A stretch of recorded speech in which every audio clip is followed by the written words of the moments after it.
There was one success made jollof rice. I went to borrow blender. People thought the person I borrowed the blender was asking me if I was okay. I borrowed blender for success to make jollof rice.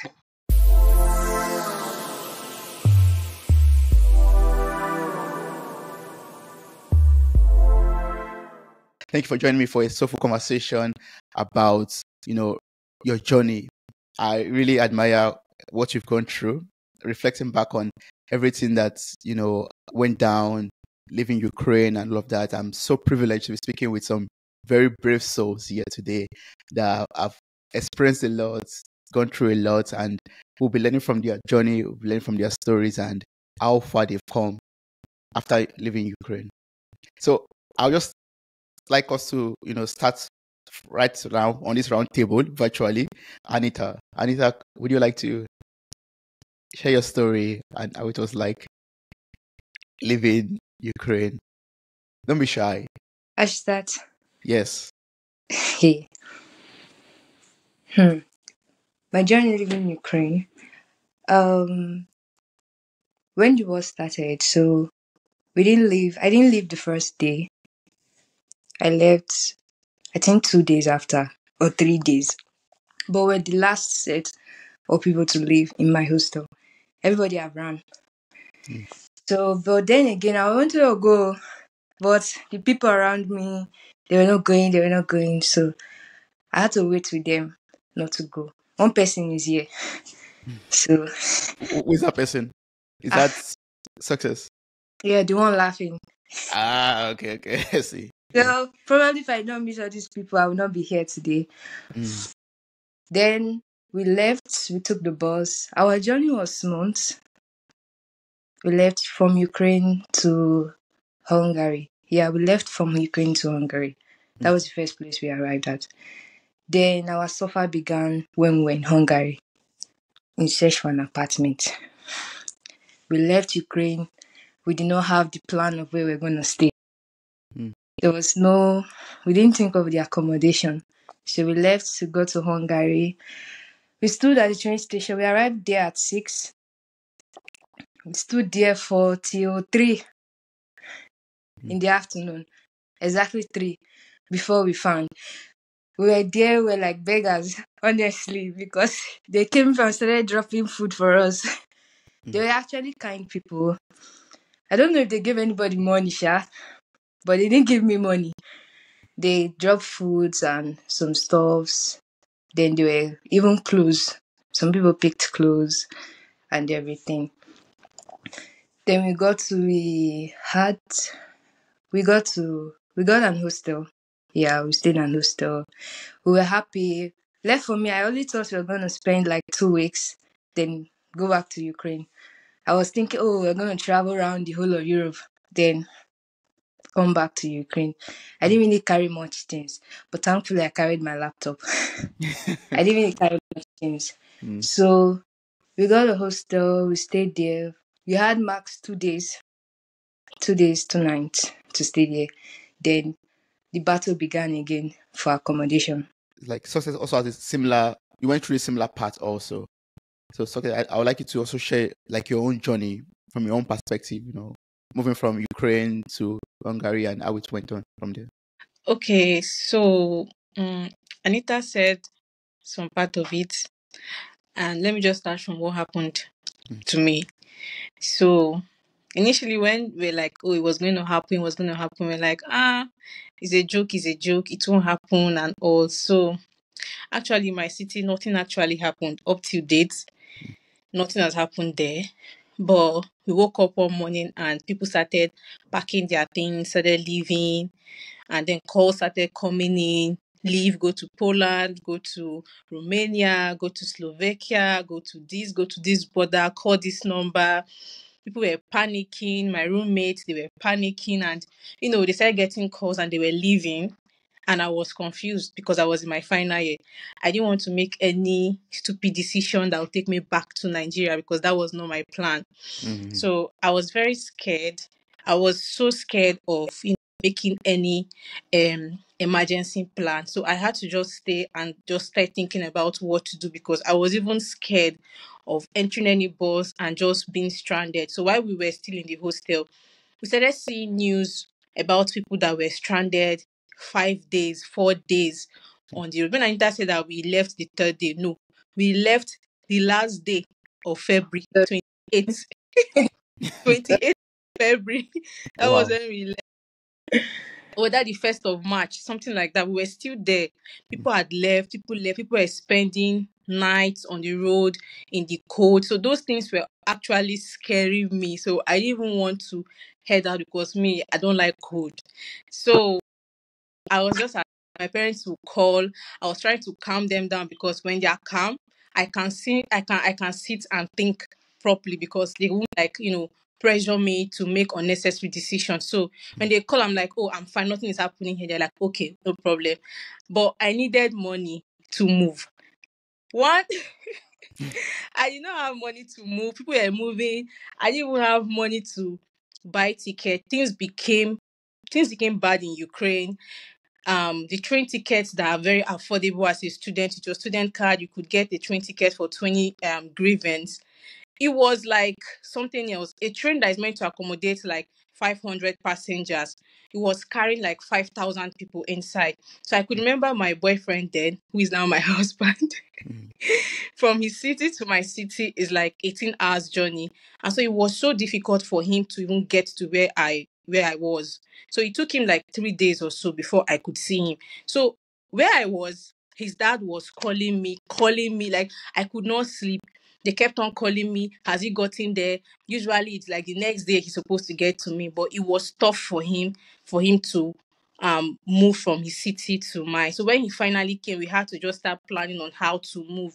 I could remember when I was thinking about how to move. I don't have the money to move. We don't have the money to move because we were hearing news that a bus that will take you out of Ukraine to another border, you need like up to like $500 in your pocket. I didn't have up to $100. I didn't have up to that. So I was so scared. I started making calls. People that was calling, nobody was even like understanding my predicament. People were sending me prayer points, speaking in tongues. I was like, Shebi, if I go to the bus driver, I will play the speaking. Yeah. That moment I was really sad, like, because I was like, I needed money. Like, people are sending me speaking in tongues, people are kabashing. I know that it's good to pray, but bro, like, I need money to migrate so that I can go to somewhere else that is safe for me to be, Mm. right? Yeah. And finally, the way God just did it, my uncles, my aunt, people just started sending me money here and there. And thankfully, our pastor, they got a bus because he was like, Success, join this last bus, don't remain here. So Mm. he told all of us, and Anita, all of us, we joined that bus. They provided the bus for us. He bought some couple of things for us to eat. And then I and Anita and the rest of us that stayed in the hostel were the last people that left our hostel. The hostel was so dry that if your key should fall on your floor, like there are like it's 9 floors, I could hear someone's key that just dropped. It was so quiet, like the tranquility was there. So they got a bus for us and we all left. And so our journey wasn't that tragic, like, like where people were saying that, oh, they suffered, they spent 2 hours, 5 hours in the border. I think if I could say, like, if I want to be too extra, let's say we spent like 30 minutes crossing from the Ukrainian border to the Hungarian border. We didn't even spend so much time, but the moving from here to here with your box, I could remember when I was packing my things, I was still doing like my research work. I left the laptop that my roommate dashed me. I left it there in the hostel. I was confused. I'll put this clothes, I removed the clothes because I was like, it's just to, like Anita said, it's just to go and come back. That was the plan. Just go, look at Europe, and then come back. Not Mm. knowing that we're not gonna come back. Mm. So luckily we got to Hungary. We got to the Hungarian border and they were so lovely. They received us, they welcomed us, they just put us into a bus and took us to a shelter first, gave us warmth, just made us feel comfortable. And then when the train came, they put us back into another bus that took us to the train station. And then we got to Budapest, that's the capital. Like Anita just said, okay, let me just take it from where Anita said about our journey began there. Yeah. When we came out of the train, we stood, not like we saw where to stay. We stood under the train, just like when you come out, when you're at all these Unveiled, Stadhouse Roque train station, just that Mm. underground there. That was where we were with our things. And it was cold. They were thinking we were homeless people, and or people would stop by, they would drop water, they would drop juice, they would drop biscuit, just like that, just dropping things for us. Mm. And we were just there until 3, exactly 3. We got a place to stay and we all moved in there. It was just for 2 nights. And luckily, some people were able to go back to the train station to, get accommodations. And then for me and my husband and 2 other persons, we got an apartment from this pastor and his wife. He's Nigerian and the woman is Hungarian, but in a smaller city, like a village. And then we had to move over to that place, and that was where we started feeling like we're at home. They accommodated us, like they just, like you just saw a stranger and you just gave us a room. I and the girls, they gave us a room. Then the guys, they took them to one of their pastor's house also, and they were there. So we basically meet in church, like the girls and the guys, we meet in church during Bible studies or Sunday service and all. So it was so nice living with the family. We're always having, like, Bible times and all. They'll take us out to see the city.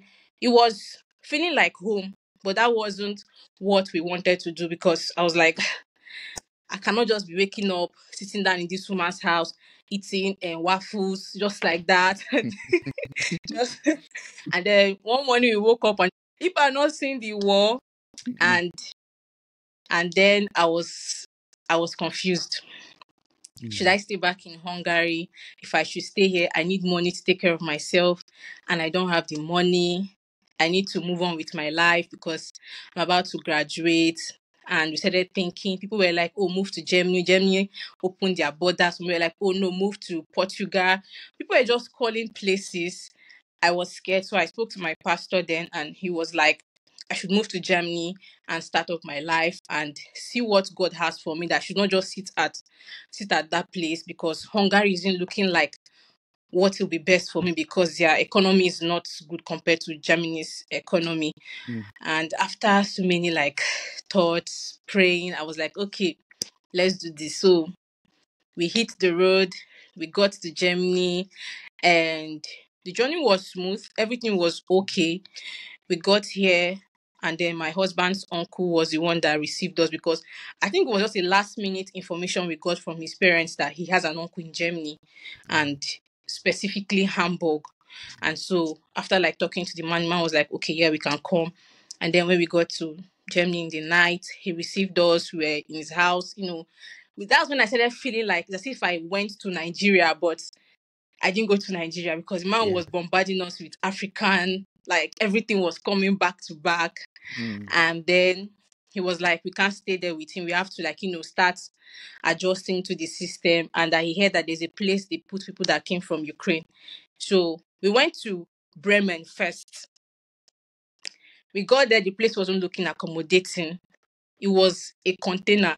That was where they kept us. Mm. So they registered us, and you'll be inside the room with men, as in women, men. That, yeah, it was not that funny. Mm. I was like, where's the toilet? I was not seeing toilet. So how will I bathe? Nothing. Like everything was not looking okay. So the man left, and then he later called that we should leave. He's not comfortable for us to stay. Like he can't even sleep, thinking that we are going to be in such place. So we came back to Hamburg, and then the next day he took us to the camp in Hamburg, and it was in the evening. We went there, they gave us where to stay, they gave us food, and then in the morning a man came and was like, we should come downstairs for registration. Prior to that time, someone told us that it usually takes like a month, 2 months, 1 week before they'll get to your turn to give you a place to stay, before they'll give you your fiction and all of that. Me, I was like, oh, no problem, Sha. So when we got to the camp that night, we slept, we woke up, the man was like, come downstairs.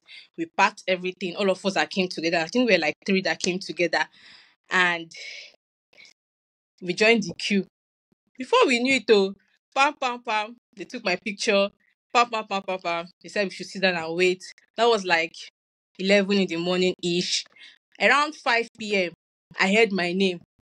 Then I became scared, like, if they're calling my name, they're not calling this man's name. What's going So I was scared, and then the man was like, "It's my document and my other family members. Like they just joined all of us together as consider all of us came together." And so she was like, "Everybody's." I was like, finally, thank God." And they just gave us the fiction for 1 year. So it was like I didn't really like stay in the camp for long. I just spent that night. I just kept my head there, and then we moved to the hotel they gave to us, and yeah. And now you're here.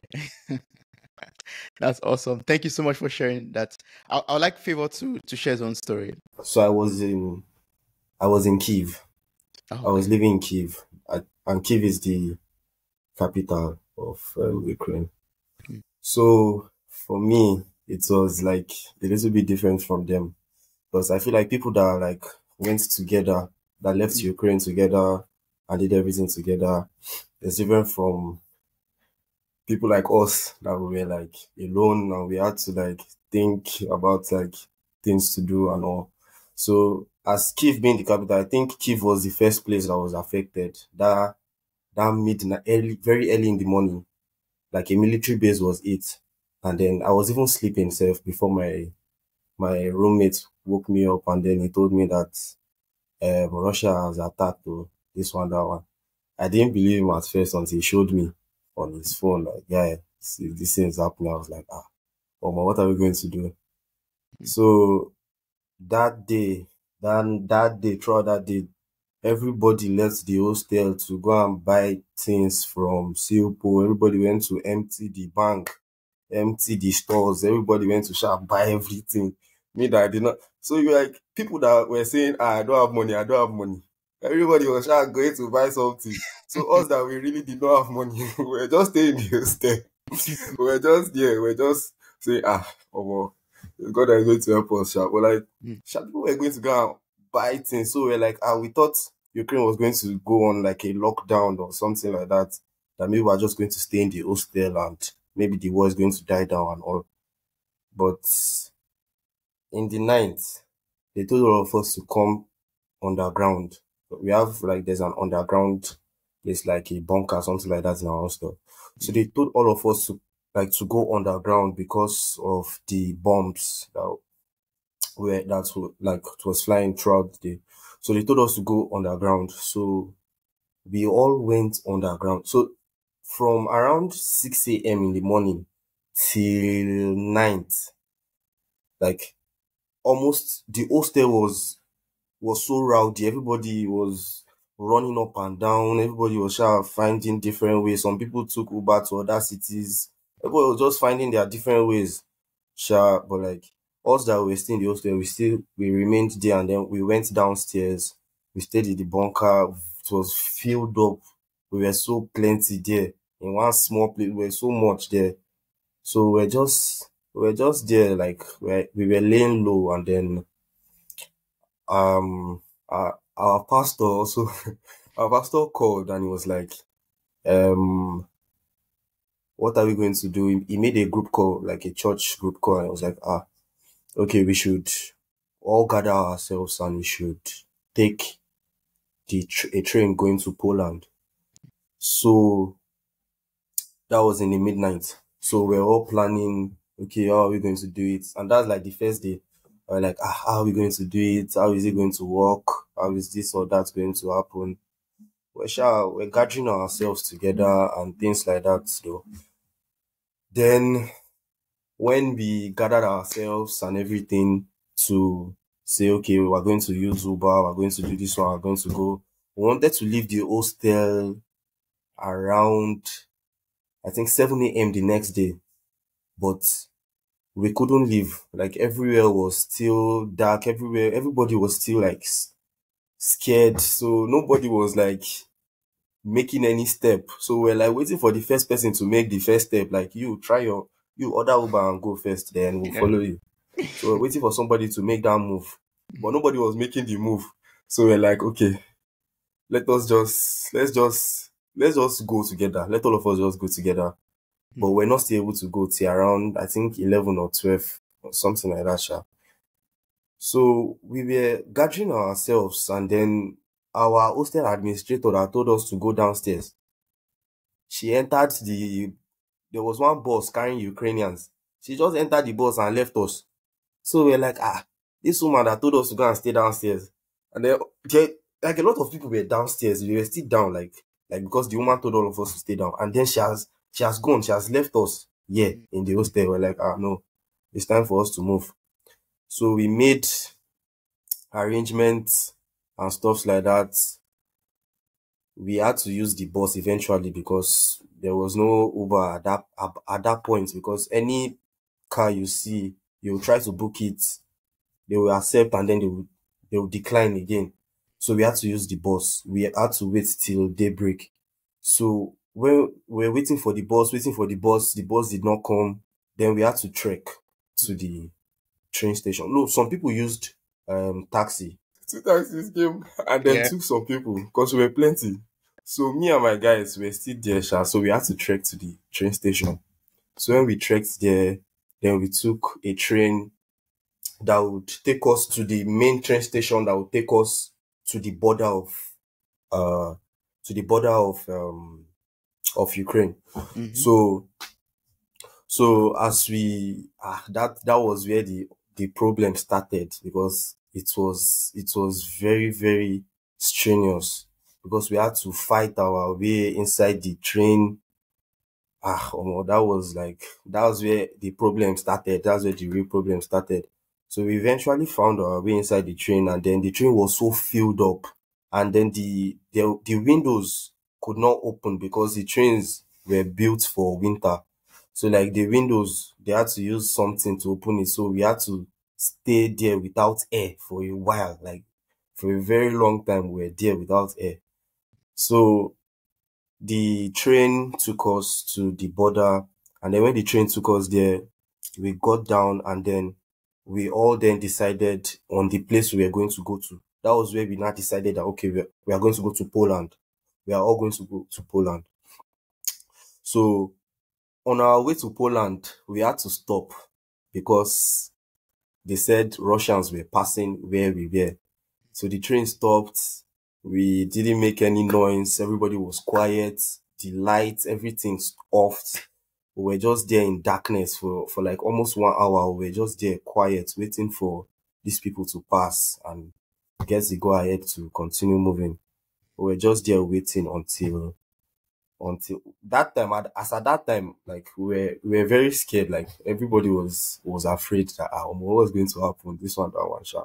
But we made our way. We made our way to the border, and then they took our passports, and then they did not return some of my friends' passports back.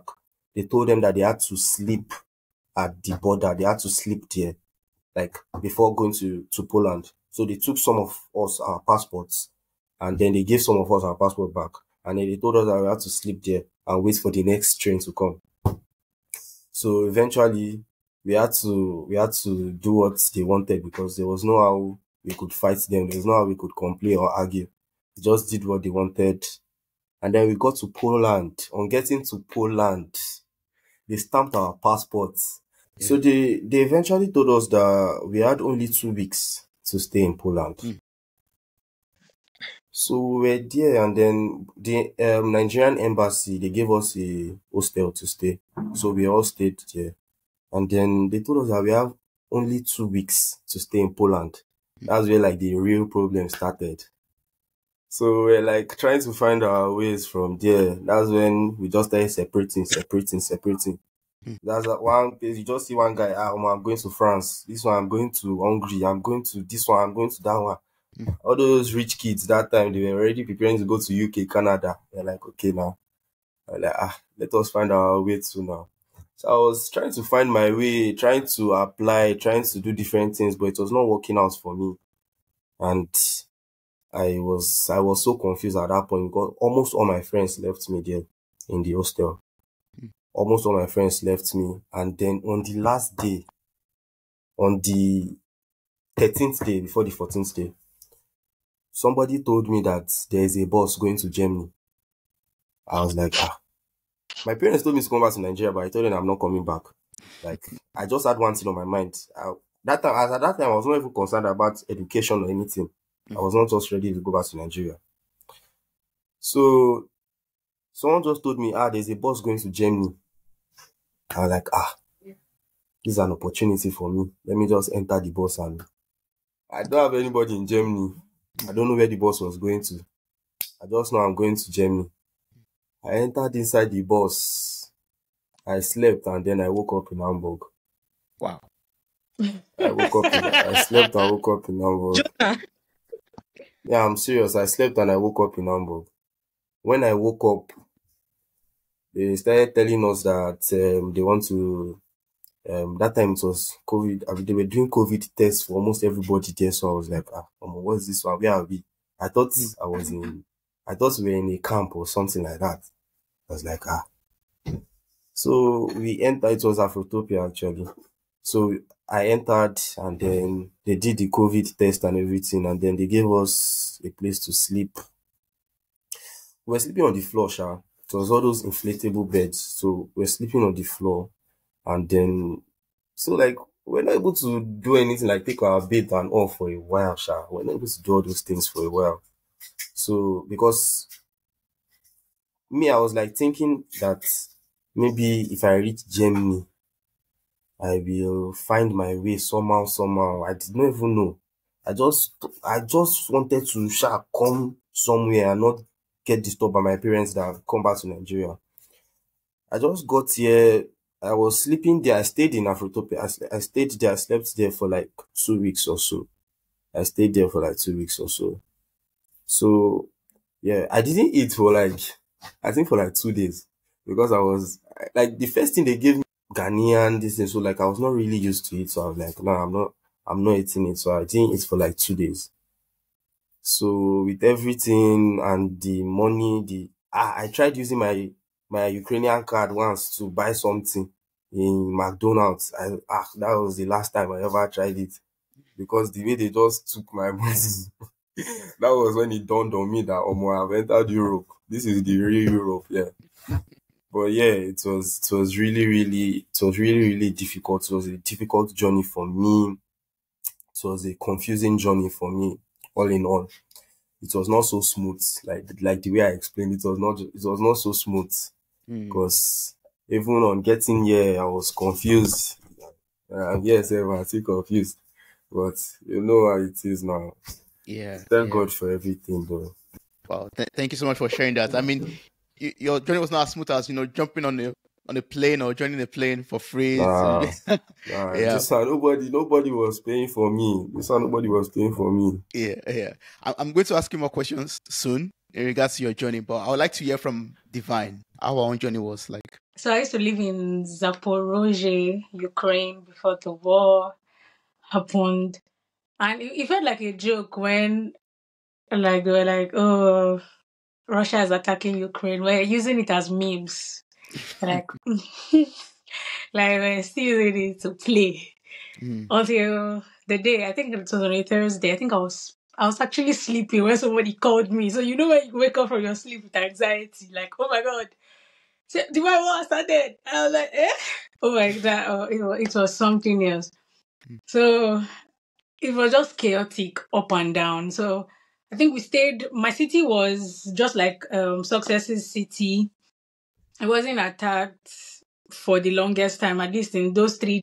There was nothing, but there were, of course, precautions. We always had to go to the bunkers, the sirens. So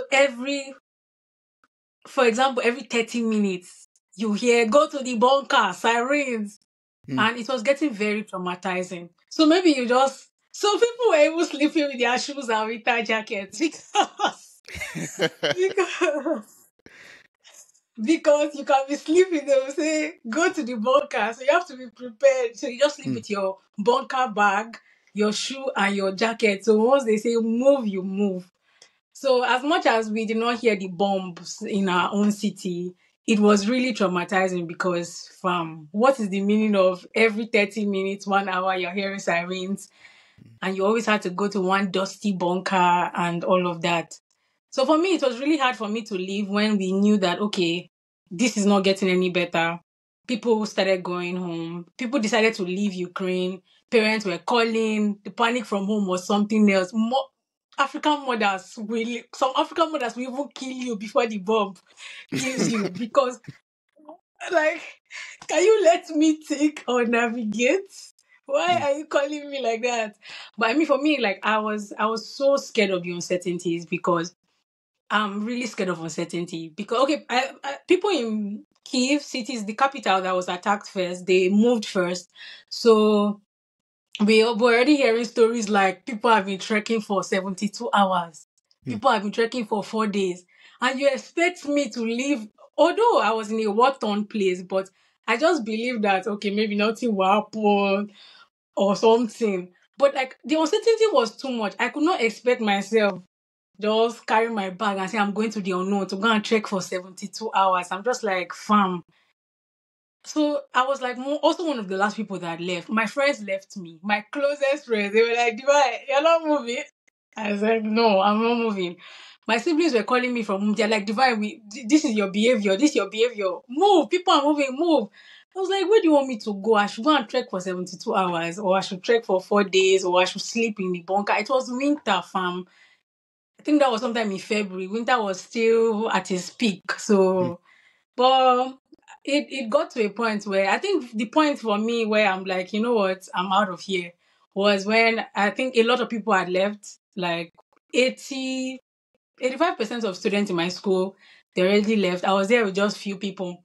And the last bunker call, they were like, oh, go to the bunker. There were sirens. And they took us to a bunker where I saw a car pass. And I'm like, oh my God, what is this a bunker? This is not underground. If I can see a car, then if a bomb hits, it's hitting me. And everybody had gone. So I think that's when my anxiety spiked. And I just used that bit of anxiety to pack my small pig. Oh, I did not even have a pig box. I just took anybody's box I saw in the hostel. I just I just took any box. I put one or two. I felt like I was going to Nigeria. I know there were people that said that they thought that they were going for trip to Europe. I kind of knew, I felt like, okay, like for me, I didn't want to leave, but when my anxiety had spiked, I'm like, you know what, okay, Nigeria it is, maybe we'll come back someday. So I think I just packed a small box. I tried to pack my best clothes. No, not like my best clothes, but I tried to pack. Okay, although like I had to take really warm things, like because it was cold outside. But I was like, okay, let me carry this one. But of course, I couldn't carry anything. Oh, everybody was shouting, travel lights, in case you have to trek for 72 hours. So you have to be calculative. I had to leave my laptop. It was big, so I was like, you know what, I'm just gonna leave this here. So just packed in a rush and left. I just knew that everybody had gone and God would not want to isolate me in such a war-torn country. So I better move. So I think that was my sign. So we left. Although my siblings were really shouting, Divine, get out of Ukraine now. And I was like, okay, people have to send me money if I'm not going anywhere. A few hours later, they sent me the money. So I think I had enough money for the journey. And I left with my friends, a few of my friends that were still around, even if some of my main G's had left me. So we left. Okay, it was a struggle to get on the train with my small body. I had to struggle into the train, but we got on the train. I think I was just crying like on the train because it was something else. It was like the uncertainty was so much. I'm like, what am I going to see in front? It was just hard. It was traumatizing. So I think I was just crying. Of course, I had people calling to check on me, Divine, how you doing? A train journey that maybe would have taken probably 10 hours, took 24 hours, 72 hours, and we're just on that train. For me, I didn't really experience the standing on the train for long. The people that stood on the train for long, really tight trains. I was able to sit, I was able to lie down, but the journey was really long and it was such a painful journey. It was not an enjoyable trip at all. Like, it was not vacation vibe. It was thinking of my life, your life playing before you. Like you've been in somewhere for 5 years. I had been there for like 5 years. I was leaving everything behind. There was so much uncertainty and it was really hard. So we got to Hungary. At least I had money to do all my cab runs. If I needed to do cab, off I go. So I mean, it was. I got to Hungary, still in the. Of course, you're in a train for hours, stressed. You're not showered for days, but holding on to faith. We're going somewhere. But yeah, getting to Hungary, we met really nice people. We were able to get a good apartment, a hostel vibe. So I think the university there, they gave their spot hostel where we could live for free. I randomly met a girl. I think it was just a funny twist where I lost my bag or something, and I got talking to the babe, and she was just like, "Oh, you're from Ukraine. I know some free hostel for people from Ukraine." And so I stayed there with some of my friends, and we were just there. And it was not funny because you realize that you had gotten to Europe and Ukraine is quite cheaper. So you go and buy something, and your card, the way the money will just get down, you're like, oh my God, how would I survive? What's the meaning of this? And there was just a lot going on, people saying different things. There were so many voices. There were people shouting, go back to your country. This place is too expensive. When the work is over, you go back to school. Don't stay in Europe. There's nothing in Europe. Don't stay in Europe. It's too expensive. Blah, blah, blah. So amidst all of those voices, like, it was so hard picking out the voice for you. What do I want to do in this situation? And Nigeria did something very amazing and not amazing for some people because they sent free flights. So it was really, you can easily just jump into one of those flights because first of all, it was free. You're like, I give up, fam. I give up. It's hard. It's hard being the whole trauma of the war. You could just say, you know what, I'm going to my mother's house. And some African mothers were already crying and rolling on the floor. Come home, my child. I cannot lose you. Blah, blah, blah. So for me, I think it was really hard making a decision. I was almost getting on one of those Nigerian flights. I'm just like, you know what?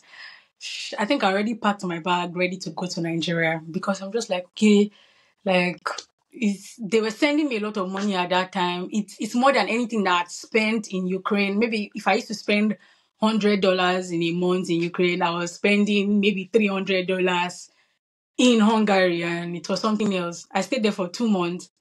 I actually wanted to go home, but I just knew that no, the words I was receiving in my spirit in that time were words of faith. And I knew that faith, it wasn't a fate to go back to Nigeria. For me, going back to Nigeria then was like, okay, you give up, like you're just going to the bosom. And for me, I was in my 5th year. I had a degree to complete. I was not sure. Going back to Nigeria, it's so fast. So I'm like, I think it's better to stick in Europe and just wait and let's see how things play out. But I know the words I was receiving in my spirit were words of taking up every opportunity.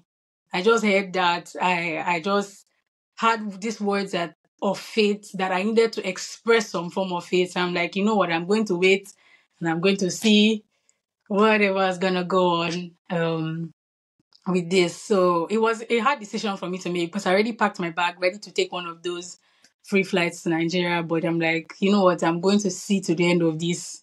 Let's see what this. I've been to Nigeria a lot of times, so I can always go back to Nigeria. But for this place, let me see what can happen. Let's see.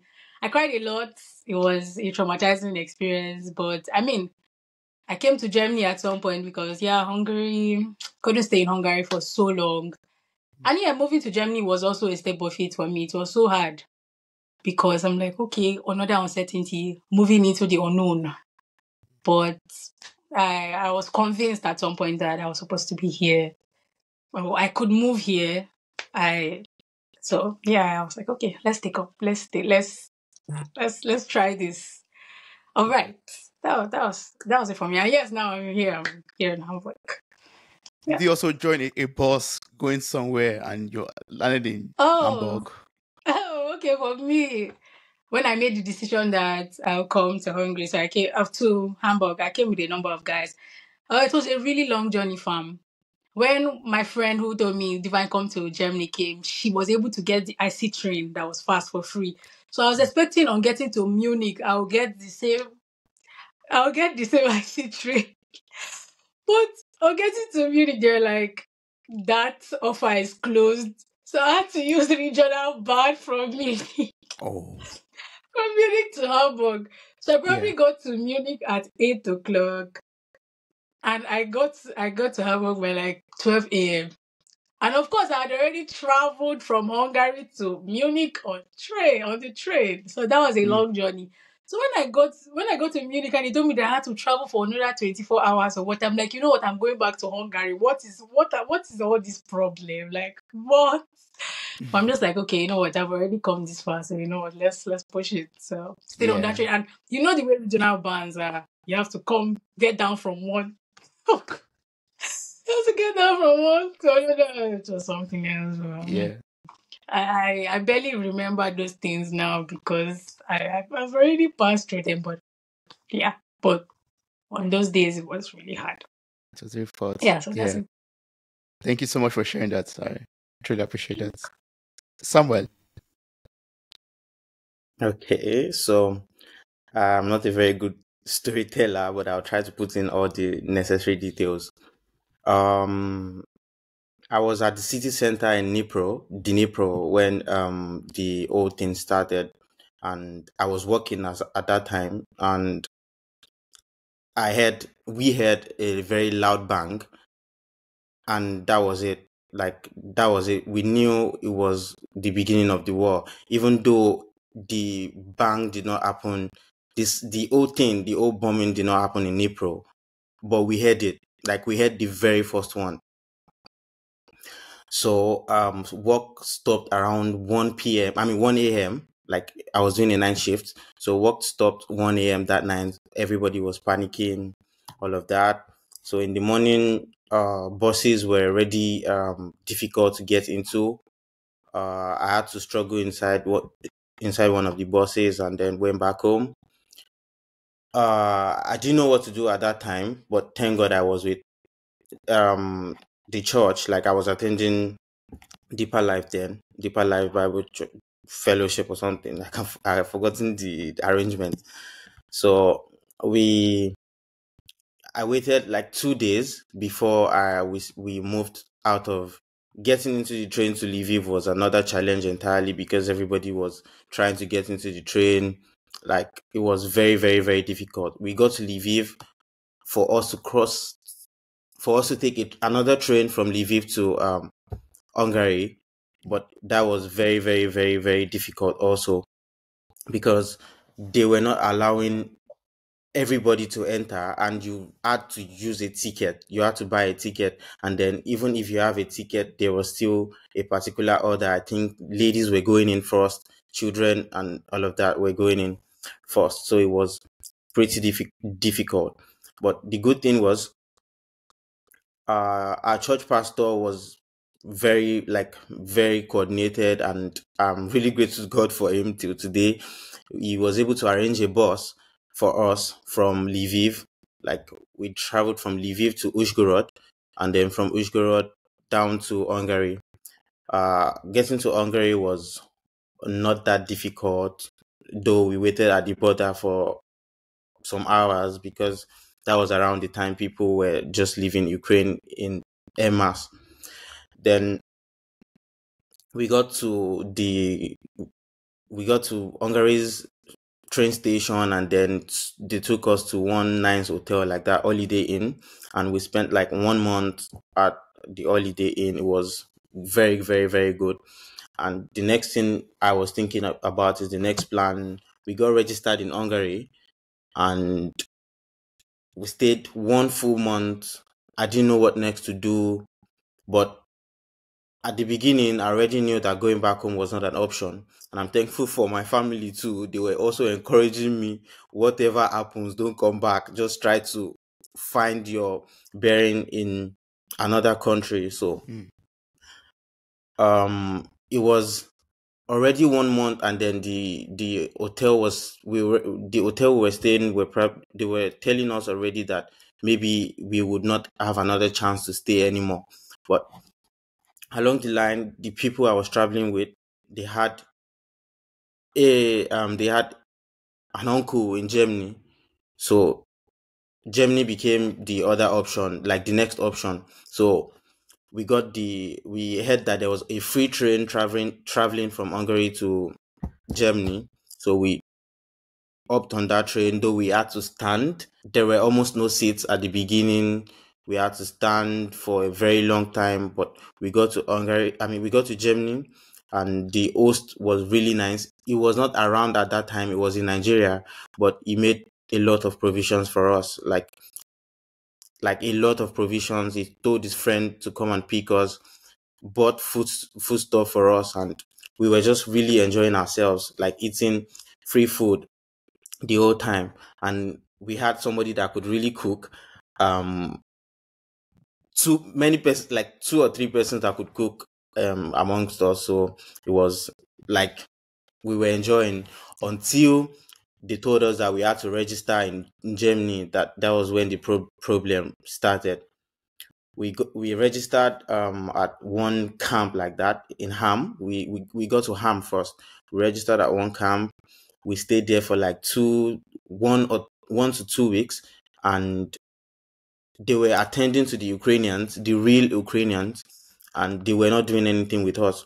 So I took the initiative to ask the coordinators what was going on next with us, and the guy told us that they didn't have any plan for us since we are third party nationals. I've forgotten the way they call that stuff. They didn't have any plan for us, and we probably have to go back home. But if we don't mind, we can go to Bochum, where they welcome people who are coming from Ukraine too, and maybe try to seek asylum or whatever. So since they said they didn't have anything for us, we had to leave there. Like, we obviously had to leave there, and we went to Bochum. At Bochum, they received us. They then took us to another city again, shopping again. Like, we stayed there for 2 to 3 weeks. Everything was good. They started paying us around that time. They started paying us money. We already joined the church. We already joined one RCCG in Dortmund. The church was in Dortmund then before we moved, and they were already paying us money. After a while, like after 1 week again, they moved us to another city, Witten, and this was where the real problem started. They started saying to us again that we are third party nationals. We have to leave, and somehow we were able to get appointments with the Auslander we were there. And when I got into the office with some of my guys, 2 of my guys, the officer there just asked us, now that we found ourselves in Germany, what do we want to do? Do we have plans to study and all of that? We told her yes, and then she just told us to bring the school that we were going to, blocked account, sponsorship letter, and glory be to God, most of us were able to get that, or practically all of us were able to get it, and then we were able to get our residence permits for 1 year, and I've also renewed it again. So I'm here, studying already, and that's it. That's it. Wow. Thank you so much. I really appreciate you guys sharing your stories. Anita, Favour, Samuel, Success, Divine. Thank you so much. I mean, you guys have experienced a lot from, being on trains, sitting in bunkers, enjoying free food, and just join a bus going somewhere, leading nowhere you don't know. I landed in Hamburg. I would like to know, like, how did all of this, how was it like at that moment, leaving your comfort zone, or the place where you could call home already? All of a sudden, you had to be removed from there one way or the other, and you had to be thrown into uncertainty, into the unknown. How was that like for you? And how has that changed your life in a way, or changed your perspective, changed the way you see things now? Well, maybe I should go first. I couldn't really call Ukraine home because I spent just 6 months before the war started. So I was like, I just saw it as an opportunity, and people were actually telling me it's an opportunity and all of that. So I tried to believe that, and I knew I wasn't going home. Like, there was no way that I was going to go back to Nigeria, except that is the last option. So yeah, it wasn't like home for me, and I think this place already is like where I'm actually meant to be in the first place. That is what it seems like to me. Yeah, And then I would like to ask a yeah, question to that because I know a lot of listeners will want to know, like, why is Nigeria the last option? Like, I left Nigeria just 6 months ago. I already bid farewell to everybody, like, and they're seeing me again, knowing fully well that coming from Nigeria was another story entirely. I had to go back home. The first day that I landed in Ukraine, I landed with an expired invitation letter, and the immigration officer did not let me in. So I had to spend 1 month again in Nigeria to get the invitation letter. So my friends knew I was back home again when I traveled. Now going back home again, that would be like some village people stuff. So I knew Nigeria. I knew Nigeria was not part of my options. yeah, Like wasn't part. you said village people will not win in this situation. Nine, nine, nine, No, nine. no. Yeah, we would like to add or talk about the experience and the lessons. I'm going to say, yeah, Ukraine kind of felt like home for me because I stayed there for 4 years. So I already started making friends. Some friends were already like family to me, right? So, Mm. and also like I'm this person that when I have a fear, I don't want to see myself living in that fear. Like something I'm scared of, I Mm. don't want to find myself in that thing. So Mm. I was so skeptical about my plans, even if I knew that I had Germany in mind when I would be done with school, Germany and UK. I was already learning Dutch. I was already learning the language with Duolingo. Then I and Chisom, I could remember. Ah. It wasn't the way I thought I was going to come into the country. I wanted to come in properly because at some point, like my kind of nursing school was my nursing school had this collaboration with a school in Canada. So I had already done a course with the school in Canada. So it was like an opportunity for me that even if I had wanted to go to Canada, I already had a visa. But because of COVID, we had to just do it online. So I had so many like options. So if I wanted to go to Germany, there was this man that was already coming to my nursing school to prep us for like all this German Anerkennung and all of that. So going the way we went wasn't how I thought I was going to go. So Nigeria was my least option because from home they're already telling me you are not welcomed. Like don't even bother coming. Let it not even come to your mind. Mm. So it was not even my plan at all to go to Nigeria, and everybody's just looking up to you, and then you not carry yourself back like it's like you're like the shining light. You not carry yourself inside the darkness back. They will knock you and send you. So Yeah. I just had to go out. Right now I'm laughing about it, but that moment, that the day I was in my room, I even forgot to talk about like the siren. They'll be just ringing that thing and then they'll come. Me, I was quite kind of stubborn with going to the bunker and all of that thing. They'll be hitting on my door. There was a time they even took off the electricity in my room so that I'll come out. Mm. You can't turn on lights. Even my lamp, I just turned it on and used cloth to cover it. They came and was hitting on the door. I should turn everything off so it will not attract missiles. Blah blah blah. I was like, ah, ah.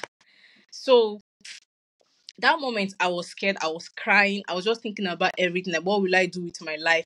It was a very emotional moment for me. And also, like coming here, I wasn't done with school. I was trying to finish with school and trying to figure out how to get a job to be able to pay my fees because I was at this point of being expelled from school. Anita can relate. My school doesn't take chances.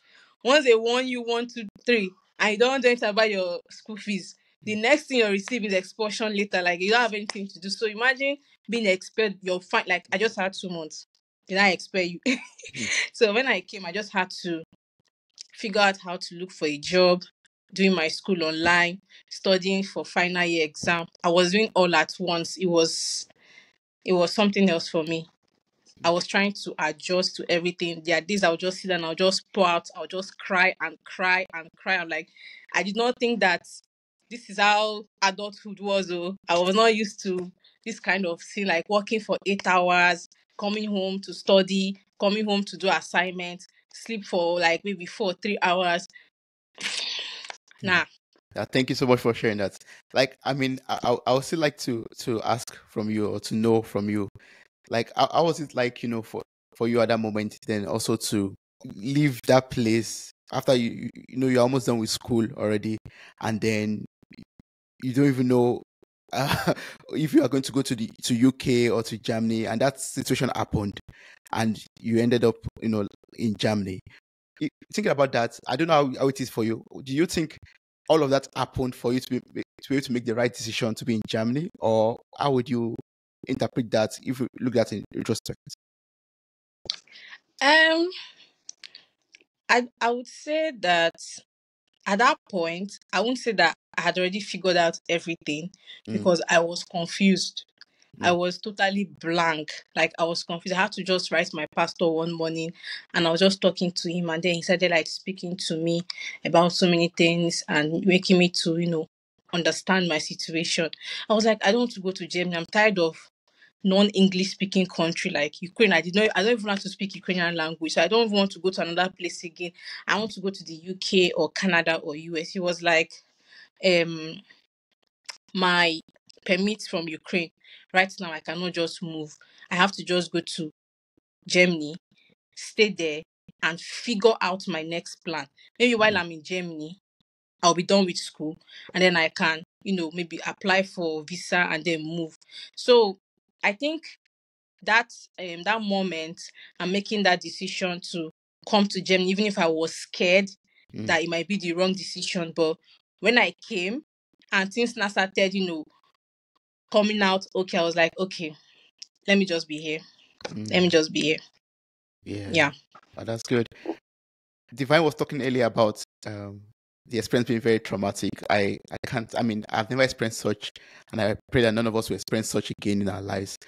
But the sirens and all of that, going to the bunker every 30 minutes, and or as frequent as you experience that, and up on a train, long journey, and you know going to places that you don't even know what to expect next. How was it like for you, dealing with that trauma, processing that trauma, that experience, and how is it like for you right now? Do you believe it's already all over in your past, or do you from time to time get triggers from that experience, from that trauma, and maybe you see sirens and you get a bit anxious?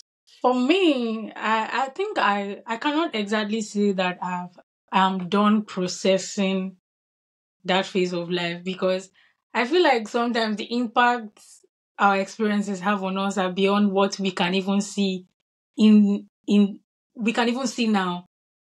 I feel like the impact of what I went through in Ukraine or going through that war season, I feel like even in the coming years, it Mm, will still click in some way. I don't even know the depth of how it has affected me. I can't exactly say this is how much it has affected me. For noises, I don't think I'm triggered by noises. Like when I hear noises, I don't feel like that's my own impact. But I mm, know I can say for sure that the impact of that experience I cannot even tell the depth mm. of that impact. I feel like Yeah, even in the years to come, yeah. there'll still be some little sprinkles here and there. But yeah, that's But what I'll say. but do you sometimes miss Ukraine, because you say you've been there for like 5 years, and you made friends, you're tight, close friends already. Yeah. Yeah. Okay. Luckily, I'm with a number of my friends here. Not all Mm, of them, but some of my friends. I miss Ukraine actually. Ukraine was home to me. mm, Ukraine changed my life. If I can say it anytime, any day. That place was a place of prep, serious prep. Of course, I'm still in the season of preparation for other phases. mm, But for this phase of my life, Ukraine prepped me. Ukraine was home. I felt so at home there. When I went to Ukraine, for me as a growing up as a child, I couldn't stay away from my mom for so long. So when you send me to boarding school, I'm crying the next day. You have to take me home. I couldn't survive boarding school. for so long. My threshold was not that. I didn't really like being out away from my mom. But when I came to Ukraine, I think I even forgot about my family. Not literally, because it was so homely. For seriously, I never had to cry that I want to go home. I was really happy there. But yeah, here we are now. Yeah. Yes. And now you're thriving, and you're Yeah. I like. miss Ukraine, but to be honest, I feel like some people ask me, Divine, will you like to go back to Ukraine? Mm, I miss Ukraine, but I would not like to go back to Ukraine. Ukraine was way easier, but I would not like to go back to Ukraine. yeah. Because I just feel like life is, one of my catch phrases now is God of life's journey. Mm, Because I feel like life is a journey. I feel like there are phases. I feel like yeah. that phase of my life is over. I did not know it would end as soon as it was, it, like Success said, it came abruptly, like you didn't see that coming. But I feel like Mm, that phase is over, and yeah, we're in this phase now, so we'll yes. embrace it. And talking about faces and journey, I would like to ask Favor. Like, you jumped on a bus in Poland, and you don't know where the bus was going to, and you landed in Hamburg. How was that like for you? Like, when you looked at that, as it happened in the past, and then landing in Hamburg, sleeping on pumped up bed on the floor, not having to take your shower, not having to eat for 2 days. What effect did that have on you? Did you experience any kind of depression? How are you able to process all of that and heal from that whole journey? I must imagine, I can imagine it did some things to you in some ways. Can you explain that to us?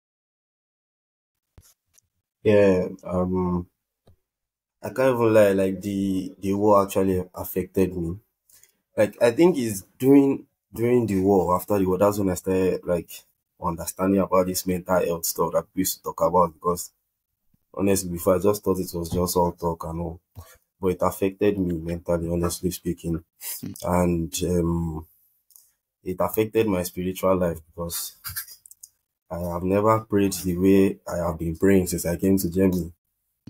Since I was in Nigeria till I entered Ukraine. Yeah. The kind of prayer I've been praying there and the kind of prayer I'm praying now, they So are very different. the war moved you closer to God, or what would you So say? I'll say the my experiences moved me closer to God. Mm, The things I have passed through since the war happened till where I am now actually moved me closer to God. I can't even lie. And it's not like as if I hear sirens or whatever, but like I still I still don't feel I still feel somehow, honestly speaking, about the war. Like it's made me so confused.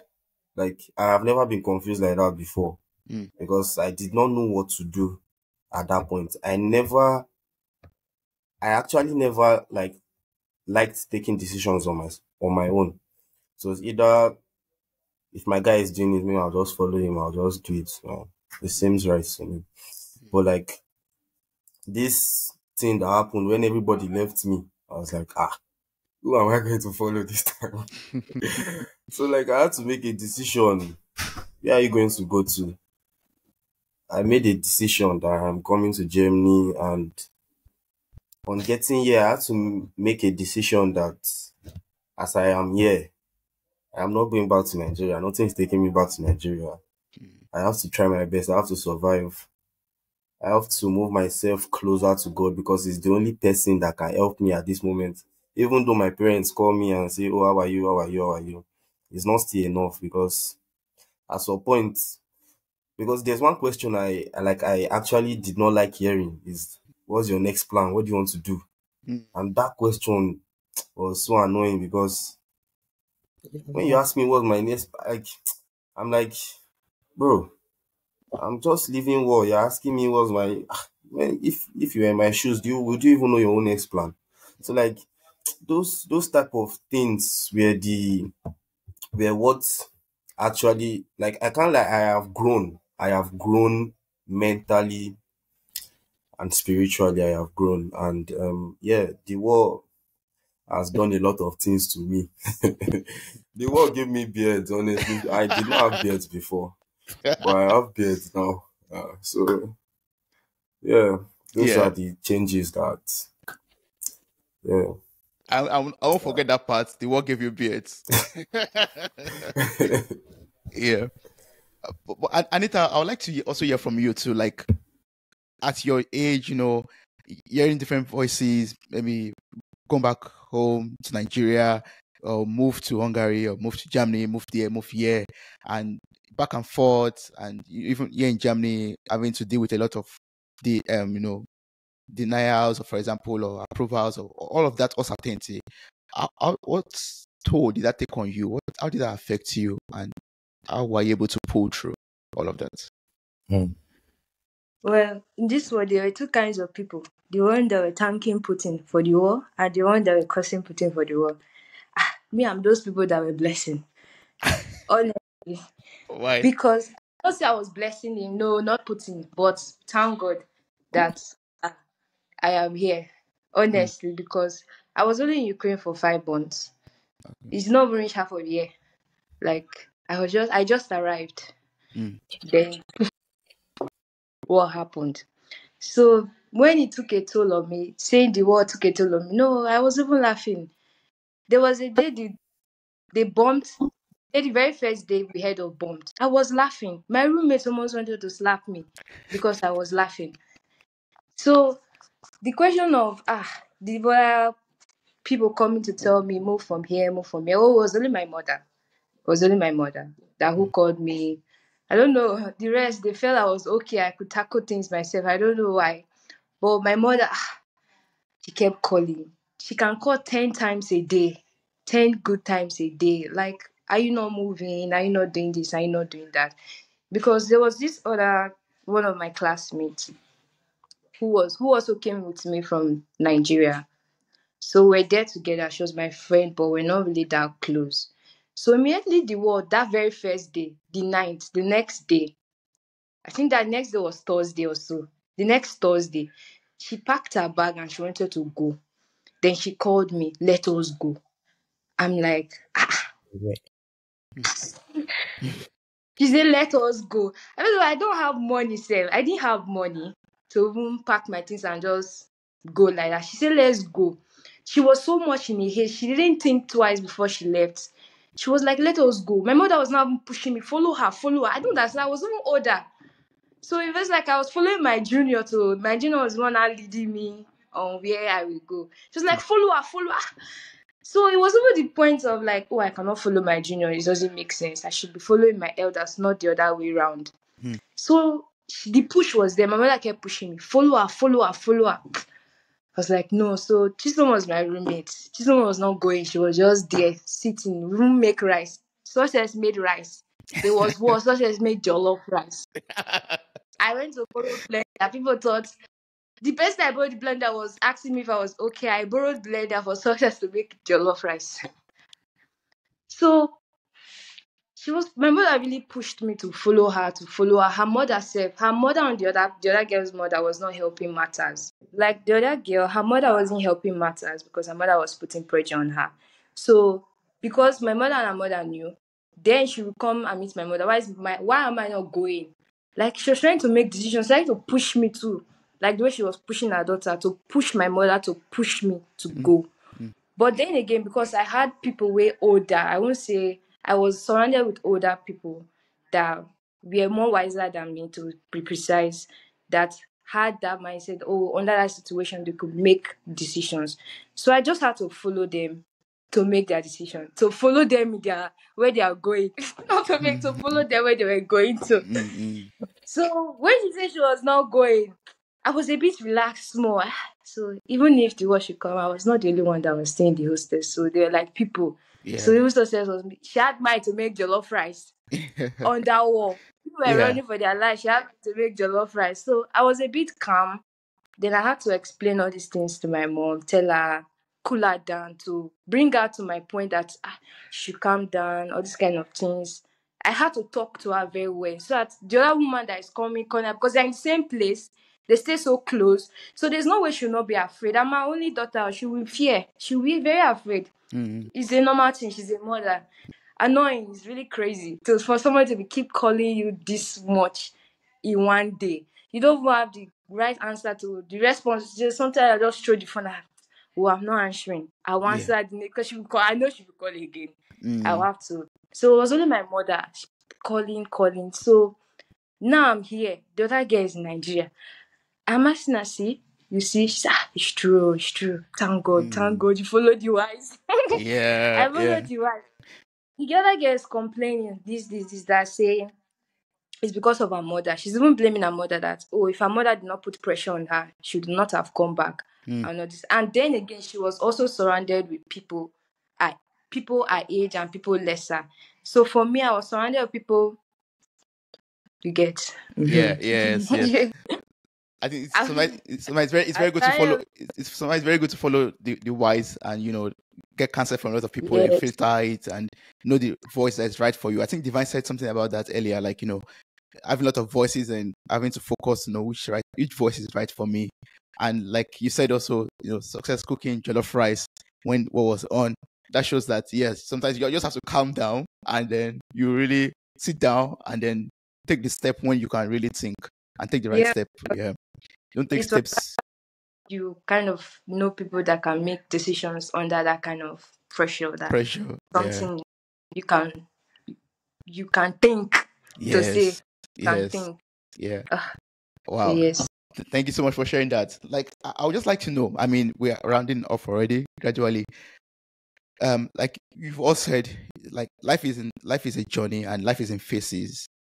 And if you could look back to that phase of your life or those phases before this phase that you're in right now, what are the lessons that you think you've learned so far that you would like every listener out there to know? Eh, I The think it present. would be that panicking does not solve the problem. Hmm. Like for me, like I am a very calm person and I do not like people to rush me. Um my dad around that time was calling all the time. Like my mom was the calm one. My dad is the one that is very, very, very, very curious. And I told him that if he was going to continue calling me, I will not pick his call again. So somehow he was able to also calm down and I was able to make the right decision because then I think it was between traveling by myself or traveling with the church. So I think if I had followed the way he was urging me to decide fast, maybe I would have gone on my own, be probably gotten bombed or something. Who Hmm. knows? But I was able to tell him to calm down, and then yeah, everything went well. So I think panicking never solved the problem. Yeah, that's good. I think that's why it's also good to cook jollof rice too when you're sure. And or success. What would you say about that? What lesson would you say you've learned, or you Okay. want everyone to know? Yeah.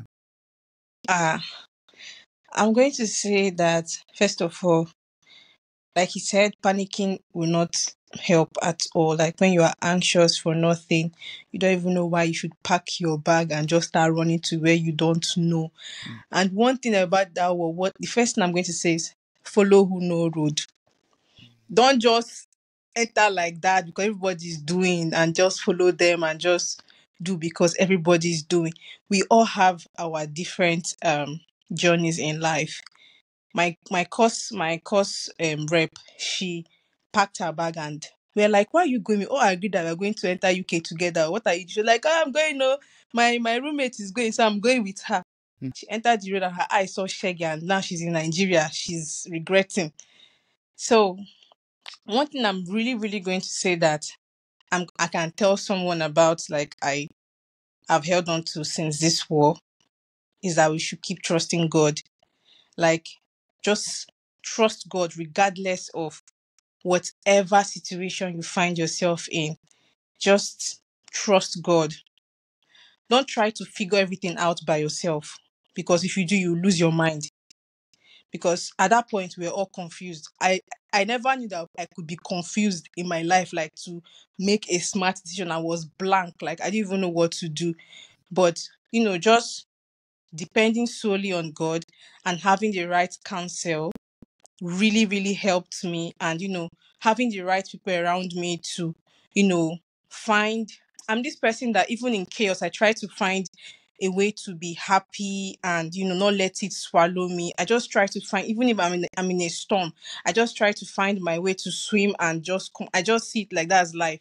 So I'm really going to say that we should just solely dependence on God was what helped me up till this day, today, 12th of December, like Mm. just depending solely on God, because I had no one to give me money.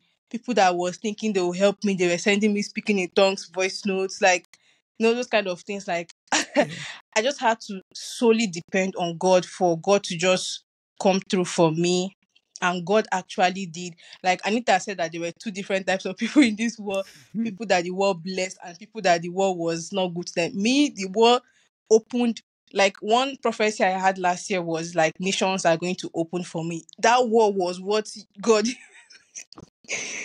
used the word to open, and I don't really like to say, because people will be like, "Oh, that's so insensitive," because some of us were really battling to this. I just like to keep quiet about it, but God used the word to open a lot of things, like blessings upon blessings were just coming.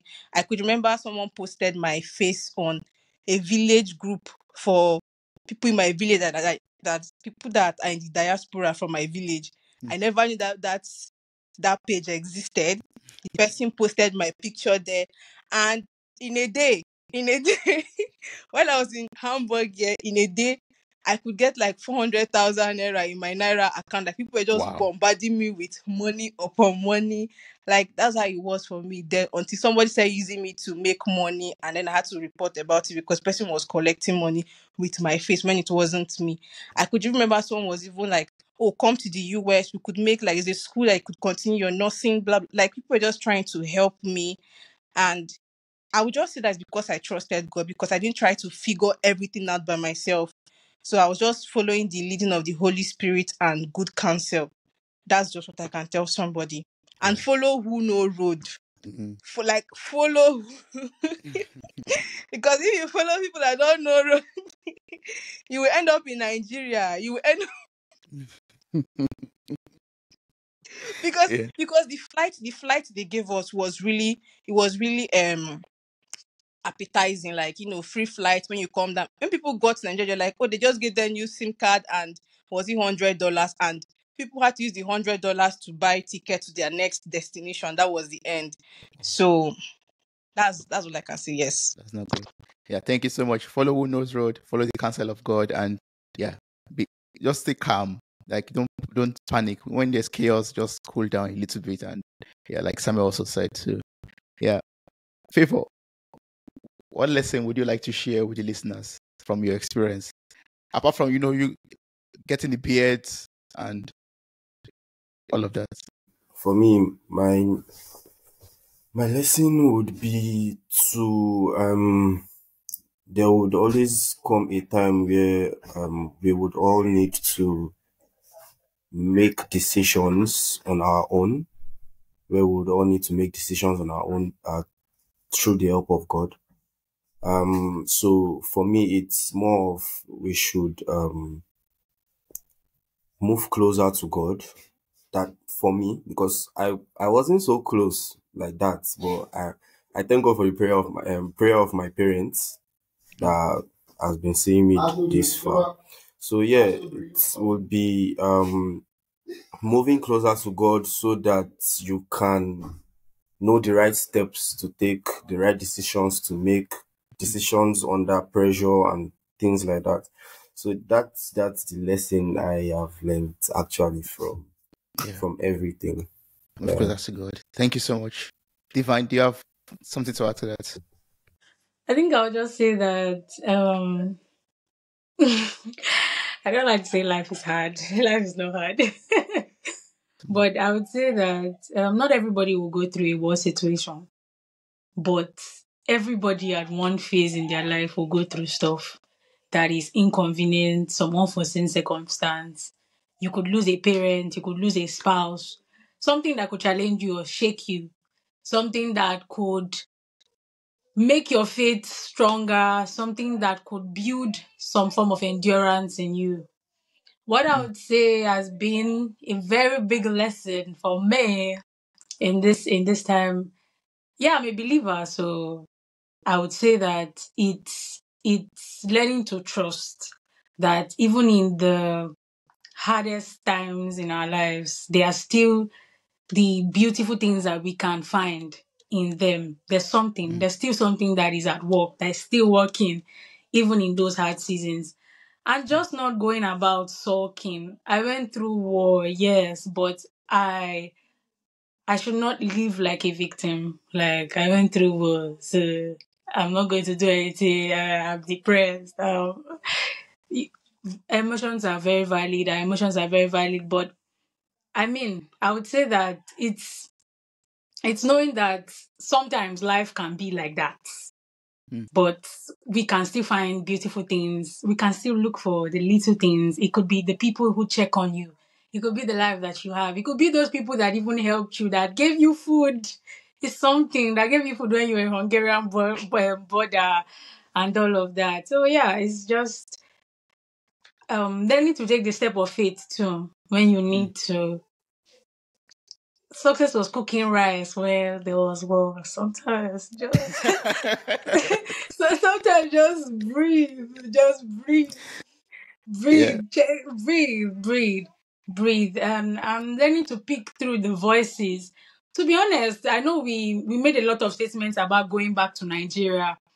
Nigeria is our beloved country. I love my country. To be honest, as a person, I love my country. But I would say that everybody needs to pick where they are meant to be at each time. We all have reasons why we moved abroad. We Yeah. probably wanted a better life. We're trying to bag a degree and all of that. And there were words of follow who no road. Like, I mean, there are people who go to Nigeria and the next 3 months their parents send them back to Canada.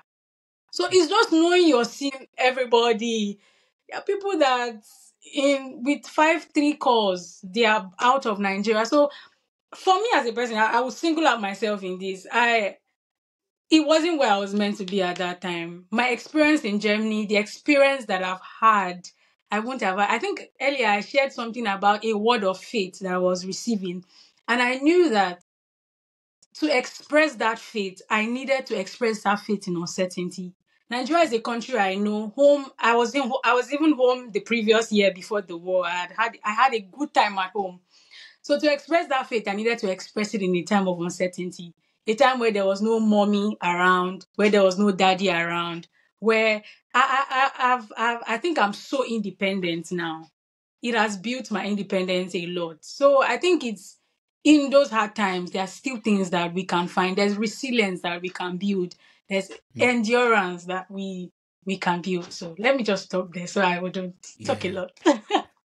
Thank you so much. That's a lot. A lot. I've learned also a lot from that too, from everything that you guys have shared. I don't know if Anita has something she would like to share. But I've learned, about not panicking, being patient, cooling down, following who knows road. I've learned that one. That one is sticking with me. Like also listening to the guidance of God and following the leading of God. Don't listen to all the voices around you. Yeah, and just calming down. Yeah, Anita. All I'll say is think before you act. Don't act before you think. When you cannot think, that's why you follow the wise to become wise. Hmm. Because then I could not think. There were wise people around me. Pew, I was wise. Oh, it's not like that. I'm just joking, Sha. But when you follow the wise, you become influenced and you Mm, become wise. When you follow the dumb, you become influenced and you become dumb. yeah. So if I'd acted before I thought, then voila. That means because how I left Ukraine to come was a hassle. Mm, Then me going back when I knew it was a hassle, then it's over. yeah. Like I said, there were some people with just 1 or 2 calls, they are out. Pum, they are out. There are some people that left, went to Ukraine, and they are in the US. Mm, Sharp. That was very sharp. But you cannot go. When you go back, you will not be able to come out. Your parents can't afford that to take you out again. mm, You mm, act, you think, sorry, you think. You put 1 or 2 things. If I go back, you try and you yeah. just think, honestly, that's what I think. And Yeah. there comes in faith. So you have to put God in everything first. Yeah. Life is more spiritual than the physical. Abina. Exactly. Yes. Exactly. God Wow. first. Yeah. I've learned Can so I much from all add of that you. some of the okay? Can I add Yeah. that in some situations, I think the worst circumstances can even bring the bigger blessings in our lives. We can see Mm, another part of life. There's something we can see in front. We never knew that we would be here. We have met new people. We have experienced something different from what we were used to. So I think those are the blessings that we can still count. There are things that have been lost. We have lost things. There are people that their lives also that have been lost. But yeah, yes, I think there are. Let me just put Funklish. Yeah, yeah. first off. Yeah. Thank you. I think I want to join two things together right now. Like Mm, Divine was talking about listening to the voices, right? mm, And Success said follow Uno road. I think it is not just about following Uno's road alone. I think you should also know that this road that they are following is actually your own road, so mm, that you do not end up following people to Germany. Everybody now has something, you don't have it, or life is going well for them and it's not going well for you too. So as you're following the road, also be able to discern whether this road is meant for you or not. mm. Yeah. Yeah. Thank you so much for that. And then have a fighting spirit. If not, you might find yourself in Nigeria, as the case may be. No. Well, I think if a foreigner, when a foreigner is listening to this conversation, foreigner will think Nigeria must be very, very horrible. That nobody wants to get back there. I think it's Yeah. different things for different people. Everybody has a Mm, part, honestly. There are people that yeah. go Yes. there. Man loves our country. So Yeah, I That's love my true. country. I'm That's true. patriotic, guys. Yeah. but I don't know. Favor wants to say yeah, something, yeah, right? yeah. It's different things for different people. But I knew that I Yeah. could not go to Canada in 2 days, so let me be here first. Exactly. Yeah. Yeah. Like, I want to go back to Nigeria, but not on that ground, like not on that basis. I want to go back to Nigeria by myself, Mm, mm-hmm. yeah. not with Nigerian flight I or think it was Mm, just something. Not like if you're going home, it's just like giving up. I mean, it was giving up. exactly. For me, to be yeah. honest, it was Yeah. giving up. Like I give up Mm, on everything. I'm just going back home. mm, Home is so yeah. many miles away from Ukraine. So it was just like giving up. I think It was that's like a metaphor. Like going back to Nigeria would have meant giving up to defeat or giving up to failure on this journey. Basically, uh-huh. yeah, I would take it as that. Yeah. At that point, it was really hard to make a decision. To be honest, I have a friend that sometimes he says that in this case there's no bad decision. There is no bad decision. There's no good decision. Just Mm, make the one that you, as a person, as an individual, set yourself. Make the one that you feel will be best for you. It was really hard. People were traumatized. If I was in first year, and I was in my first year, I was 16. If I was 16 when that war happened, I would have gone home. What would I be yeah. doing struggling as boy? I think I had built some form of resilience. At least I think I was already 20 something already. I mean, if I was 16 when that war happened, home, I'm going to the comfort of my parents. Yeah. I mean, Yeah. Yeah. I believe like you've said rightfully, everyone has his own path. Like at that point, like Divine said, there's no good or bad decision, but knowing the path for you to go next is the best thing, the right decision to make, something that you're comfortable with. So as a last question, I mean, I've learned so much from you, and one thing I'm very grateful for is that I'm able to hear your story, learn from it, learn from the different perspectives and different areas that you guys experienced the war in Ukraine, moving to Poland, moving to Hungary, and coming over to Germany. If you could reflect on right now, from where you are right now, in your position right now, if you could think about all the moments when you had no money, where you were suffering from anxiety, suffering from confusion, and you could put all of them down on the table right now, would you say there's one thing you are grateful for, like one thing that you are forever grateful for from all this experience? I'm alive. Yeah. To be alive is It's not a joke, honestly. Mm. So one thing I'm grateful for is the gift of life, the gift of men, friends, yeah, the gift of people that you can just relate with, people that you can just go there and then they just help you out. Yeah, I'm just grateful for people in general, people that I've been able to get help from mentally, physically, financially. Yeah. Yeah. Thank you so much. I've learned a lot of things. I've met new Mm. people. I have grown.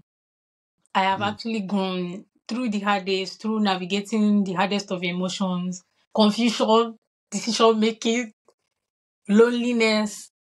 It's been a lot, but I've grown a lot, and I've been able to act on faith and see a result. And I mean, we understand that it gets better. Somehow it gets better. This time last year, I was not where I used to be. So it gets better. Like, life is in phases. Today may be Yeah. hard, but there's always hope. You know how we say where there's life. Somebody said he's grateful for life. I mean, Mm. where there's life, there's always hope. We're still Yeah. living. So there are people around us the people that can encourage us when Yeah. on our hard days. So can't trade experience and for anything. Exactly. Yeah. I'm grateful for you sharing that experience with us also. Can I add that some people found love in this war time? Oh, Yeah. There are people wow. that found love. They found husband. Can you No, Mm. imagine? this But the war this is spiked it not up me. a This little is not bit. me saying what was good, but I'm just saying that some people found love. Like Success found love before now, but everything Mm. became Spiced up. Not for war. No. No, it's not because of the war. I mean, so this now. So there's something like nobody mentioned, which is like what we've learned, like what I've learned from. So there's something I forgot to say, which is pressure. Yeah. Mm. So like I just want to tell everybody out there, it's not like as if I've made it though, but let me just say it. So like don't put Yeah. pressure on yourself, guy. Like whatever is happening to you is happening to you for a reason and you're Mm. doing all right. Yeah, okay. I'm not where I want to be, but I am not putting too much pressure on myself because if you put too much pressure on yourself, honestly speaking, you won't even be able to do half of what you want to do.